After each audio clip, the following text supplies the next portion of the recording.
Hello. Felt like making another video. I often feel like I'd like to make videos every game week if I can, like recapping the last one, looking forward to the next one, things like that.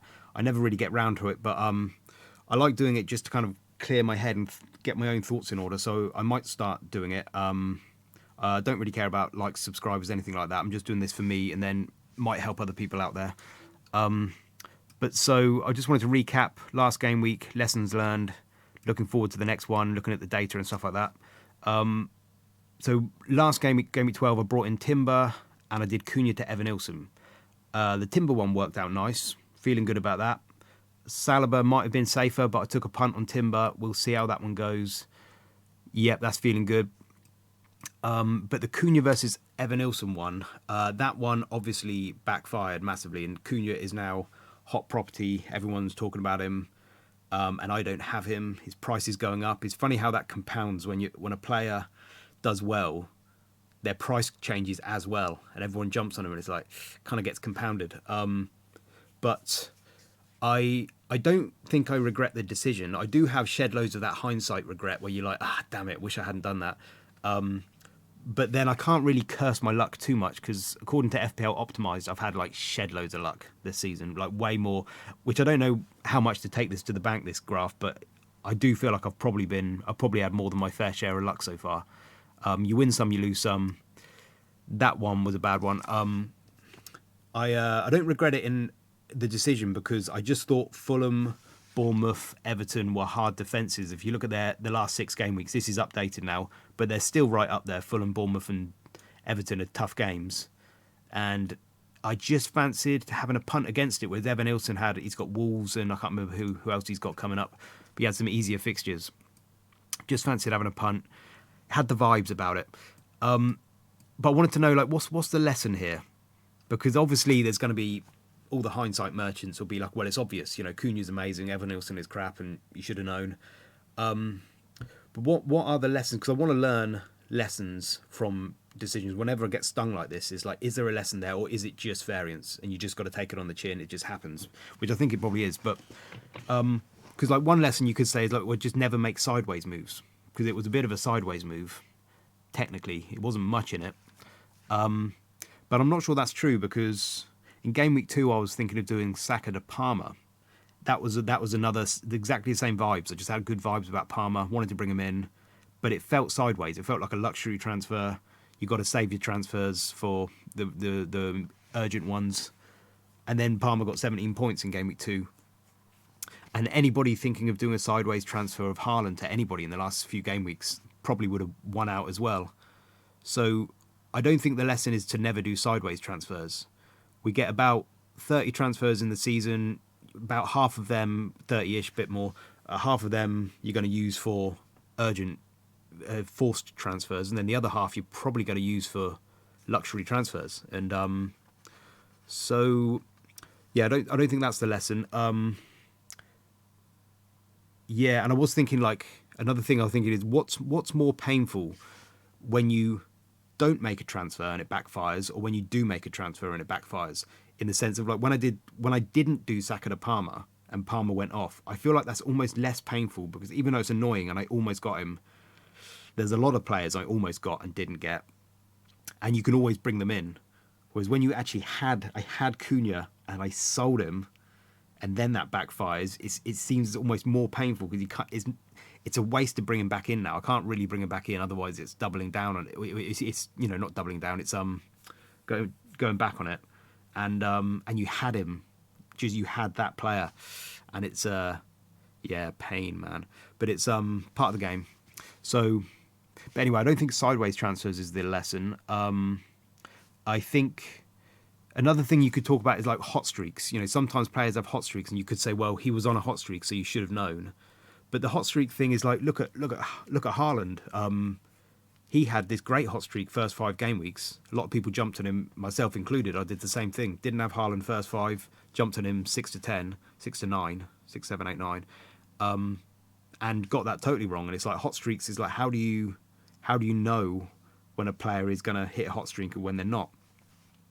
I think there may be some people that are good at predicting that. But for me, I think because I'm probably bad at predicting that, I'm just going to stick to the XG and just assume that eventually people will just revert to their XG data. So hot streaks are hard to predict. You just never know. Cunha has been overperforming his XG as well. So, well, that's a hot streak, isn't it? But yeah, you would expect it to come down. His actual XG is not. Yeah, it doesn't. It suggests that he shouldn't be performing as high as he is. So it might come down a bit. And another lesson that could be there is that, some people might say, well, it's a grass FC versus analytics FC. You need to watch the games more. And if you watch the games and you watch Cunha play, then you would have known that he's this great player and you would have seen it. You would have felt it, which could be true. I'm open to that being true. I don't generally have the time to watch all the games. I don't watch that much. I'm much more into the data. But I also have this little kind of hunch at the back of my mind that it's better to not watch the games because the games can sometimes distort your view. Sometimes there are some players that look very good but don't actually get much XG, and there are other players who are very quiet and silent but knock up loads of XG. And I often feel like the greatest players are often like that, where they just know when to strike. Messi in the World Cup was like, he's just walking around, wasn't he? He was just doing nothing, and then he still managed to be like the second top scorer in the World Cup. Still managed to get loads of goals and assists. Kane's a bit like this, and Salah. Some people have accused him of that, of being like he doesn't really do much in the games, but he still manages to get loads of points. So I sometimes think the best players actually know when to strike, and so you can't always judge based on the eye test necessarily. Now that's people might debate that. But so yeah, it could be an area. Maybe if I watch the games, I might have better clues. But I tend to think that might actually be an impediment, and the data cuts through that.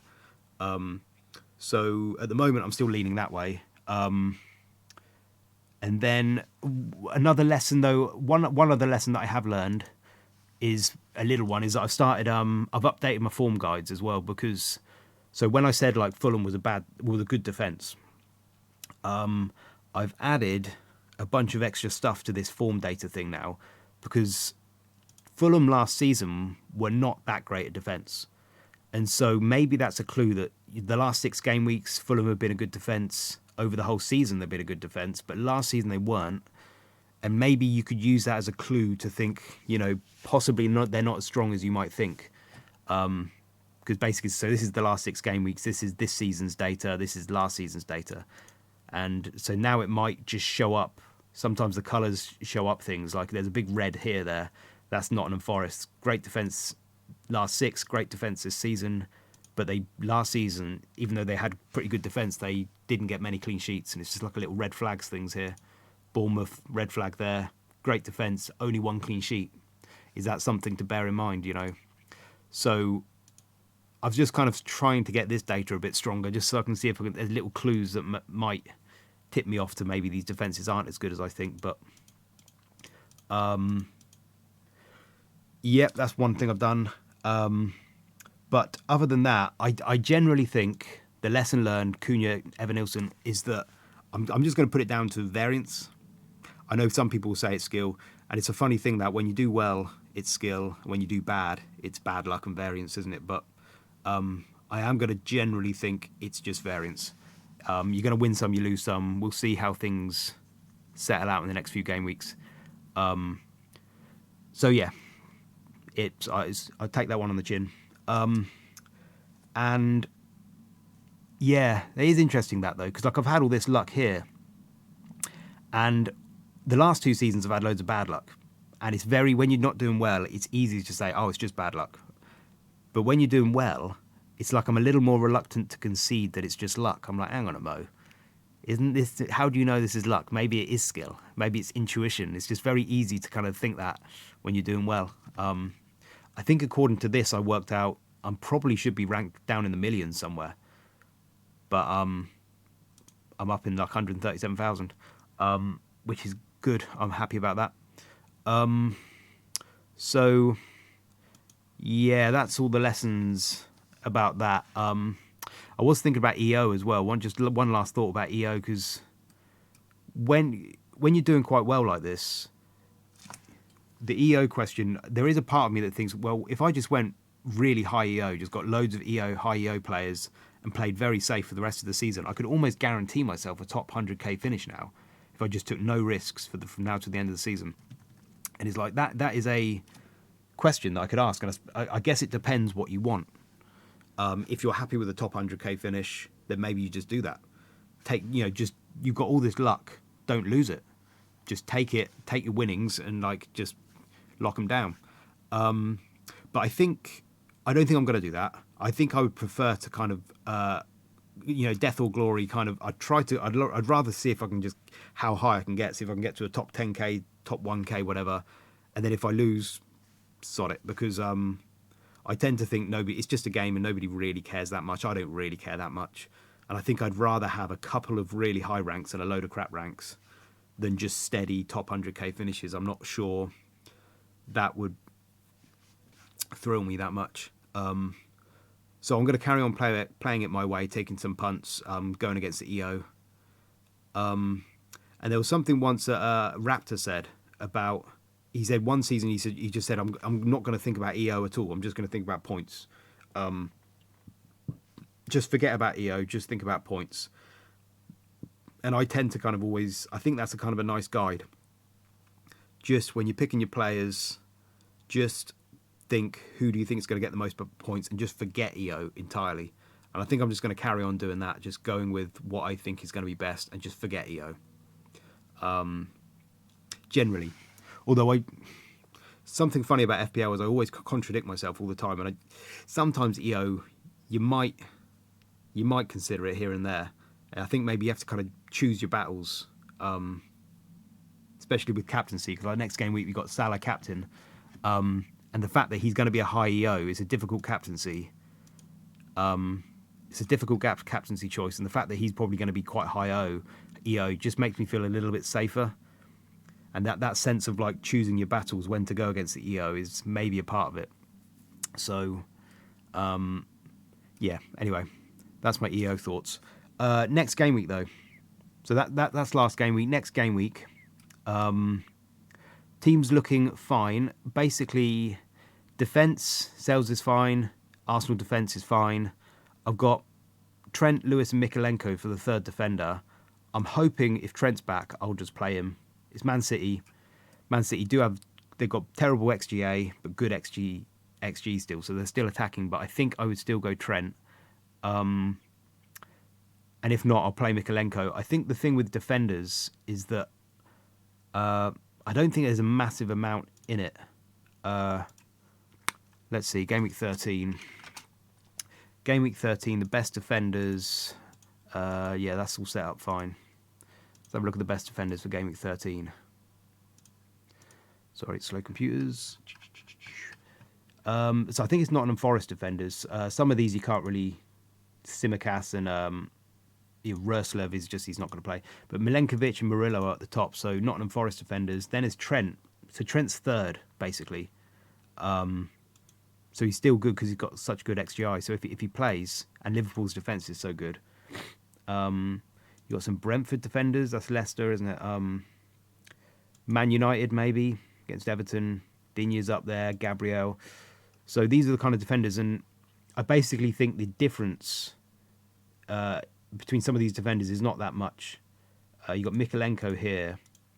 If I was to make a transfer, I'm not sure I'm going to get that much EV. Although Mikalenko, he does have some rough fixtures coming up, doesn't he? After Wolves, he's got Liverpool, Arsenal, Chelsea. Man, he's got that bad run, so he's a possible that I could sell. I could consider him. Although I'm probably going to want to play him against Wolves here. Maybe, possibly. Not sure. He's a possible sell, but I don't want to be making too many defensive transfers. So we'll see. Anyway, defense is kind of fine-ish. For other people, not just looking at my team, but for other people, the best XG, the best clean sheet chance we've got. So Forest is top. This chart shows you the XG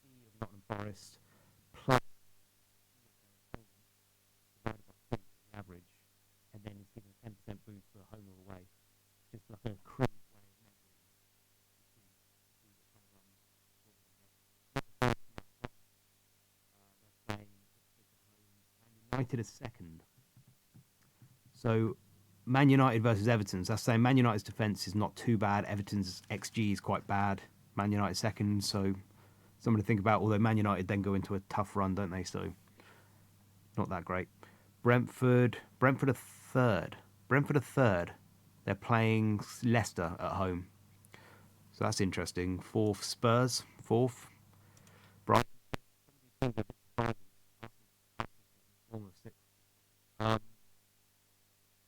That's kind of a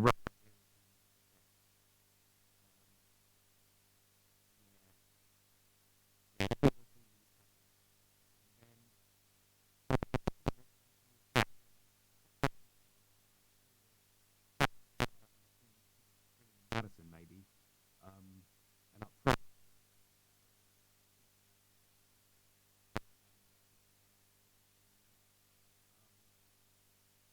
for me, Saka.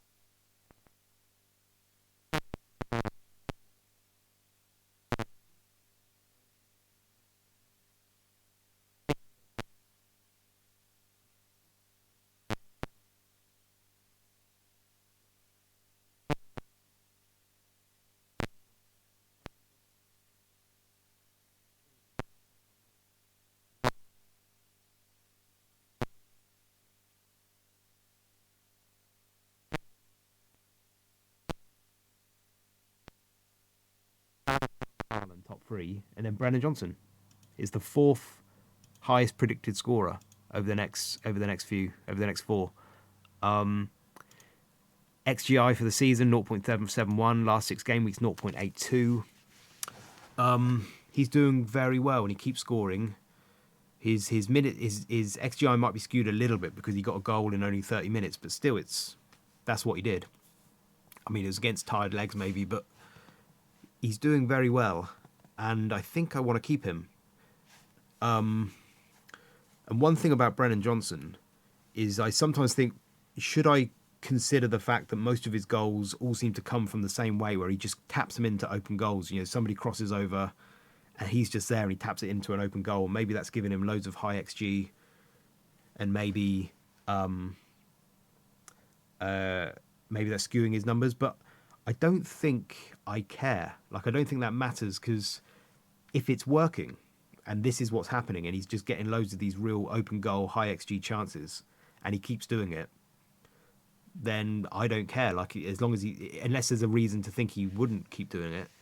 Like, if you think opponents are going to figure it out, but maybe he's just faster than the defenders. Maybe they're just good at knowing when to time his runs and things like this. So I'm just going to revert to the XG, and Brennan Johnson's right up there. He's doing well, and so I think I want to keep him, even though the fixtures might look a little tough. He's still right up there. Whereas Mbomo is a little bit further down now. He's heading back down to 0.5 territory. Last 3 games, I don't think he's had much XG. Some people talking about him playing a bit wider. I don't really know. Seems to be maybe a little bit. And even though he's a 90-minute man and all that business on pens and stuff, it's like the 90-minute thing is baked into the calculation. So that's Brennan's XG per 90 multiplied by 82 by minutes per 90 minutes. So it's already baked into the calculation. He still comes out, and Mboma comes out quite low. So I think I want to get rid of Mbomo for Saka, but I don't want to do it this game week because Mbomo's got Leicester. And according to my model, where's Saka? The difference between Saka and Mboma is like 0.2. It's very, very marginal. And having just got rid of Cunha and having that backfired, I feel like I don't want to do that again with Mbomo because it could easily happen again. So I probably won't. I'm probably just going to stick with Mbomo for one more game week and then sell him to Saka next game week 14. That is what I'm thinking with that. Subject to change. That's what I'm thinking with that. And then forwards, we've got Evan Nilsson, Rao and Wood. I'm probably going to be playing Wood, bench Rodgers. So the forwards, my feeling with the forwards is that I think I'm gonna stick. I can't remember if I mentioned this in the lessons learned from the Jimenez thing, the Cunha thing, but I think one of the other lessons I'm learning is that as long as there's a whole bunch of players who are like at the top of most of these models. You usually get a pool of like, there's a chunk of decent players, and as long as you've got one of them, you're probably fine. Like there's a whole mix, and it's all like much of a muchness. There's not that much the difference to distinguish between them.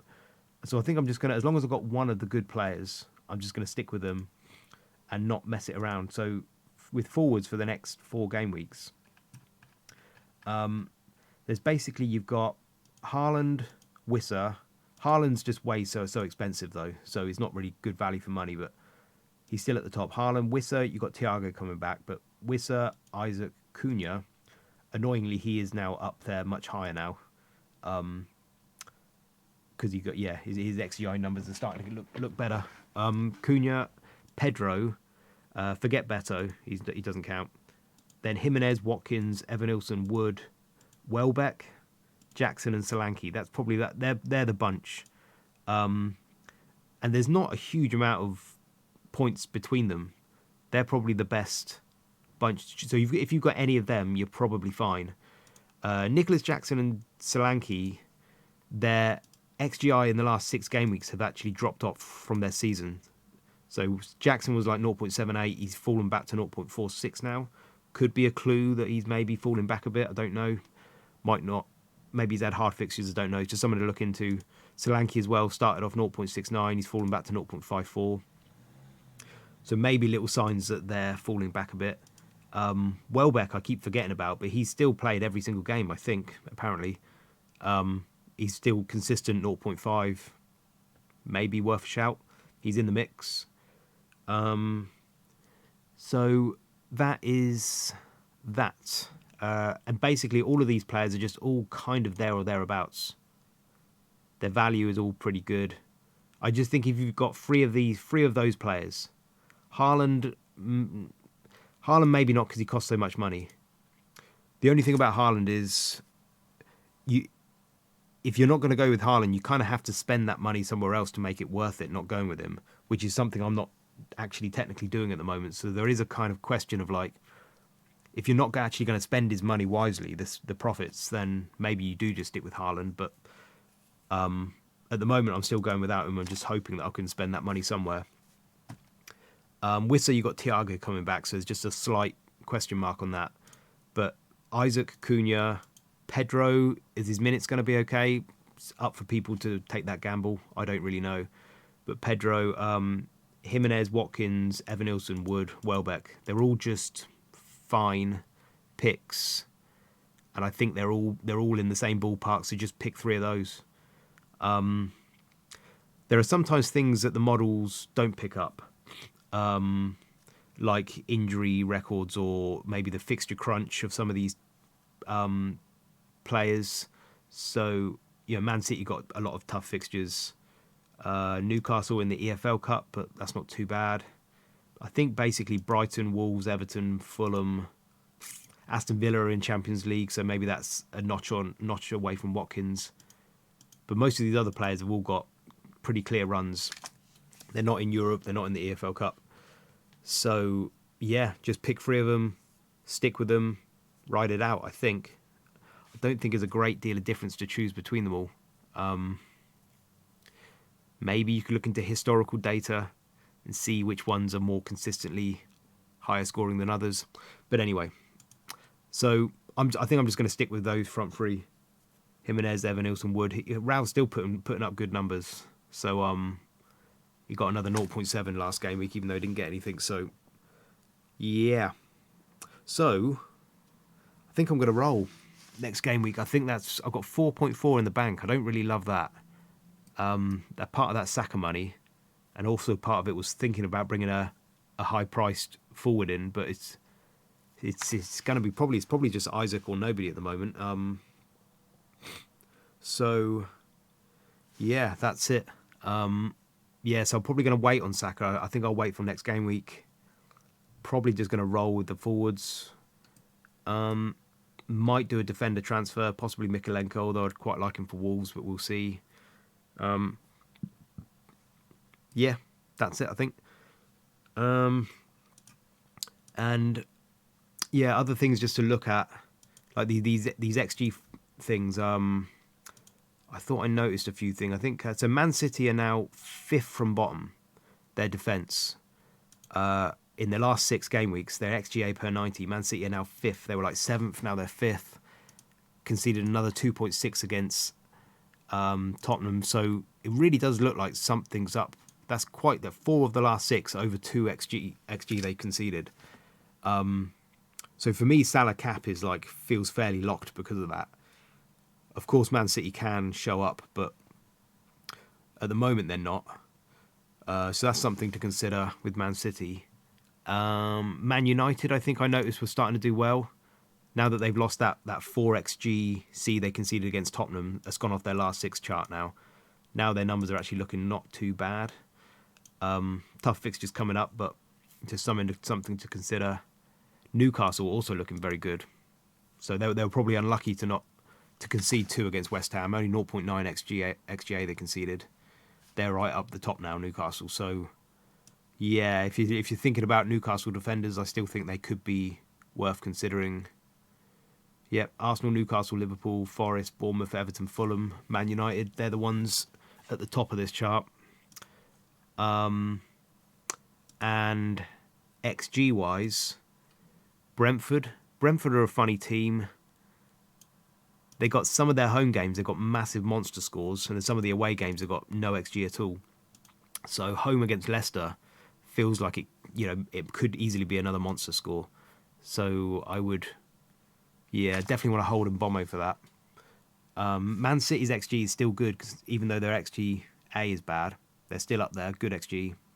Bournemouth, 4th, pretty impressive. Spurs, Chelsea, Villa now looking a bit better. They were looking a bit worse at one point.